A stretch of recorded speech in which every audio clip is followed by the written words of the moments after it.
नमस्कार दोस्तों, स्वागत है आज के इस एपिसोड में एक बार फिर से। और आज हम बात करेंगे प्रतिभू के दायित्व और अधिकार के बारे में। Liabilities and rights of surety. एक श्योरिटी जो होती है, एक प्रतिभू जो होता है, उसके दायित्व क्या होते हैं, उसके अधिकार क्या होते हैं। पिछले एपिसोड्स में हमने संविदा विधि से संबंधित आधारभूत नियमों के साथ प्रत्याभूति की संविदा के बारे में चर्चा की थी और हमने जाना कि प्रत्याभूति की संविदा क्या होती है। आज हम चर्चा करेंगे प्रतिभू के दायित्व और उसके अधिकारों के संबंध में। प्रतिभू को इंग्लिश में श्योरिटी कहते हैं। सबसे पहले बात करते हैं प्रतिभू के दायित्व या ऑब्लिगेशंस के बारे में। इंडियन कॉन्ट्रैक्ट एक्ट की धारा 128 प्रतिभू के दायित्व के बारे में व्यवस्था करती है, जिसके अनुसार प्रतिभू के दायित्व जब तक संविदा द्वारा उपबंधित ना हो तब तक मुख्य ऋणी के दायित्व के समान विस्तृत है। प्रतिभू मुख्य ऋणी के लिए उत्तरदायी होता है और वो मुख्य ऋणी के पूर्ण ऋण के लिए भी उत्तरदायी होता है। धारा 128 प्रतिभू के दायित्व के सामान्य नियम का व्यापकता के साथ प्रतिपादन करता है। जब तक कोई विपरीत संविदा ना हो,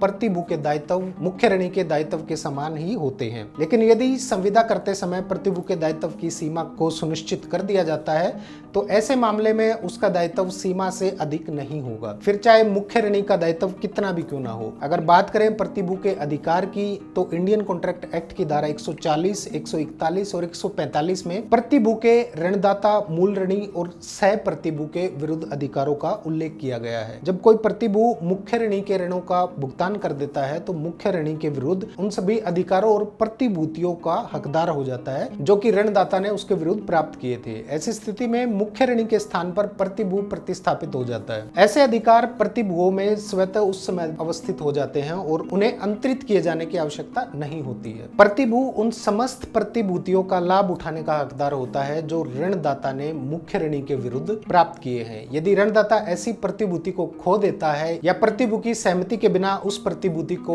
विलय कर देता है तो प्रतिभू उस प्रतिभूति के मूल्य के परिणाम तक उन्मोचित या डिस्चार्ज हो जाएगा। लेकिन यदि कोई हानि किसी दैवीय कृत्य, राज्य के शत्रुओं या आकस्मिक दुर्घटना के कारण होती है तो उपरोक्त नियम लागू नहीं होगा। धारा 145 मुख्य ऋणी से क्षतिपूर्ति प्राप्त करने के लिए प्रतिभू के विवक्षित अधिकारों का उल्लेख करती है। प्रतिभू उस संपूर्ण धनराशि को मुख्य ऋणी से वसूल करने का अधिकार रखता है जो प्रत्याभूति के अधीन उसने अधिकार पूर्वक दी है, लेकिन वो ऐसी किसी धनराशि को वसूल नहीं कर सकता जो उसने अधिकार पूर्वक नहीं दी हो। शब्द अधिकार पूर्वक से तात्पर्य सही, न्यायोचित एवं साम्यपूर्ण देनगी से है। बाधित ऋण का भुगतान अधिकार पूर्वक भुगतान नहीं होता है। बाधित ऋण उसे कहते हैं जो परिसीमा अधिनियम के अंतर्गत समय बाधित हो गया है। धारा 146 के अनुसार सह प्रतिभू के विरुद्ध प्रत्येक प्रतिभू को ये अधिकार होता है कि वो सह प्रतिभू से मूल ऋण की देनगी के लिए बराबर का अंशदान कराए। धारा 138 के तहत चलत प्रतिभूति की सूचना प्रतिभू ऋणदाता को देकर भविष्य के लेन देन के बारे में किसी भी समय प्रतिसंग्रहण कर सकता है। धारा 131 में किए गए प्रावधानों के अनुसार प्रतिभू की मृत्यु चलत प्रतिभू को